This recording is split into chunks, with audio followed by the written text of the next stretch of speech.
In this video, I'm doing a review of the Power Planner. This one, the layout and the style really does remind me a lot of the Passion Planner. So if you're trying to decide between the two, I do have the Passion Planner here with me, and I will do a couple of comparisons like with the weekly and the monthly spreads as we go through. But if you like the style of the Passion Planner, you'll definitely like this one.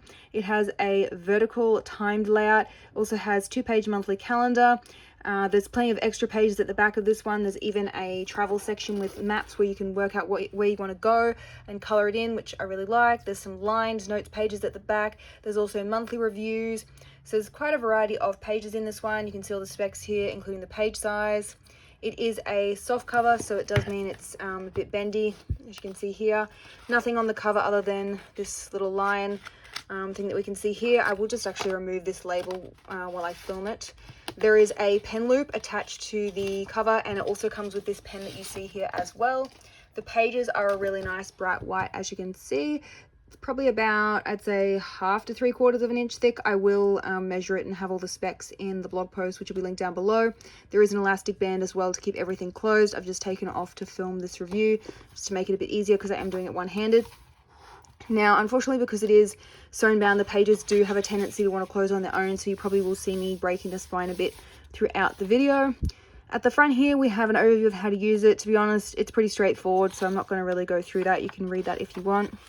At the front, we have some goal section where you can map out what you want to do. It does break it down in quite a lot of detail, but then I don't think there's enough pages to actually map out your goals in detail. So we've only got just like an overview page here with, okay, what do you want? And then it says weekly steps. Like, I don't know how many goals you guys do at once, but I definitely need a lot more space than that.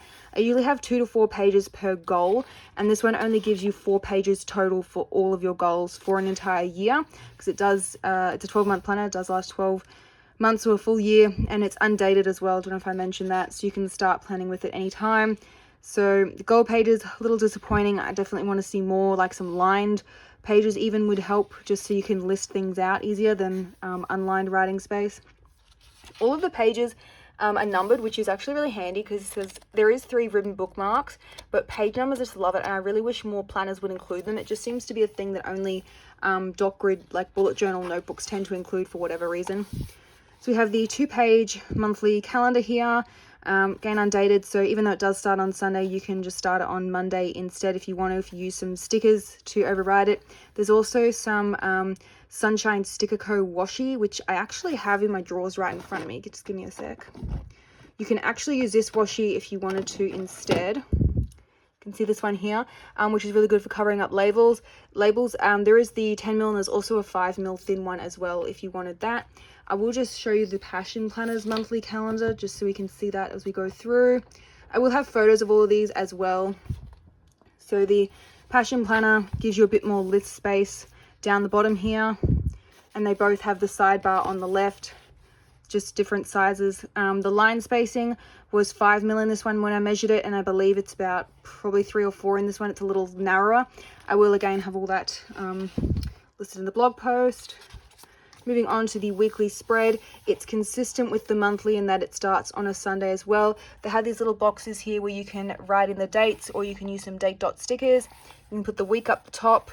There is a little focus section up the top here, and then for each day, same amount of space regardless of whatever day. So weekends get an equal amount as a weekday. We have half-an-hour increments from 6 a.m. all the way down to 2 a.m. I've never seen a planner go beyond midnight. Normally they most of them don't go beyond 10, so this one could really work for anyone. There's only about 4 hours where you don't have any time slots, so if you are a shift worker doing night shift, like you're a nurse at the hospital or something, you could still use this planner, because I do get asked quite a few times, people wanting planners that extend into night times. This one is actually the first one that I've seen that goes that far beyond. We have a weekly taskbar over here, which is lined, a gratitude section, how can I improve, and then each day gets its own little checklist. The columns are about, I'd say, 1.5 inch wide, so they are quite narrow. I feel like they've considered that because they've given you 2 lines for each task. You could also just use the Mammy checklist stamp if you needed more, if you write really small. So each day gets its own checklist. And if I just compare that against the Passion Planner's weekly spread, just give me a sec. Have this one here. It also starts on a Sunday. I believe they now have a Monday start option. I think I will double check that for you. Each box has its own little focus, which this one doesn't. So that is instead of it going all the way down to 2 a.m. You can see it stops at 10:30 in the Passion Planner. Sidebars are quite similar, and down the bottom here you do get more of an overview weekly list rather than just the daily list for each day, and then a blank section there. So I will have photos so you can see it side by side. It'll be a bit clearer. It's just limited space and trying to hold the phone while I film as well.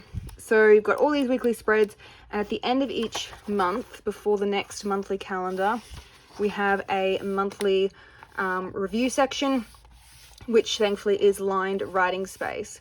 So we've got what goals, what was stopping me from reaching certain goals, maybe your bad habits, you could put that there, what you learnt, your favorite memory. I won't read them all out, you can have a look yourself there, and the page numbers are still continuing. They do give these little like tip things. They're kind of just a filler space. You can cover it up with washi if you want, but overall the design really does maximize the page. There's not much space between the edge of the design and the page. There's like no dead space at all. It's really simple layout that maximizes the full page, which is good because it is a small page size. It's only half US letter. The pages are wanting to stay fairly flat now that I've broken the spine a bit. If I just do that a bit later on, I'll turn the pages back and then I just pull it towards myself, and that helps them lay a bit more flat. So not too bad. That's better than some sewn bound notebooks that I've seen. And I think I mentioned it earlier, there's 3 ribbon bookmarks, which is quite handy. So after all of those monthly and weekly pages, we get towards the back section where we have all the extras. So I believe I did mark it. Just give me a sec. At the start of the extra section, which is fairly chunky versus the size of the weekly, so that's all your weekly and monthly spreads, and this is all the extras. So we have people I've met on my journey, which I wouldn't really fill that out, to be honest. I would just use that for extra list space. The nice handy little boxes could be like your cleaning tasks by room, or you could put some favorite recipes in there. Heaps of ways that you could use this. Just cover that up with some washi tape and put some word stickers, or write whatever you want up there. Some noteworthy websites, blogs, wishlist products, and some passwords.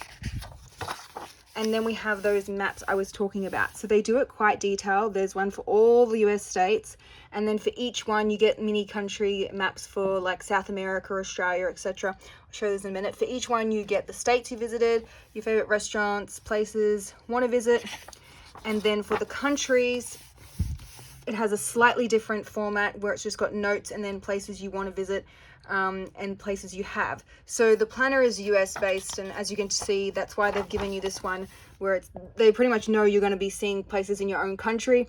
But if you're in Australia like I am, it just switches to other country maps. Got North America, South America, Europe, Asia, Australia, Africa, and then after all of the maps we have just some lined writing space. Now there is a little bit of show through here. I can see some of the ink of the previous page that's printed on the back side showing through, but not too bad. The line spacing is 5 mil. I measured it before filming. And the back, we just have some blank pages as well as those lined ones. There's a pocket folder. It comes with some free sticky notes, which are just nice rainbow colored ones, and that roomy pocket folder, and then that's it. So I hope you found this review helpful. I will have all of the photos comparing the Passion Planner with the Power Planner in the blog post, and I will have the line spacing and list out all the extra pages and all the features, etc. will be in that blog post as well. Don't forget to subscribe. I usually do a new planner review or bullet journal notebook video each week.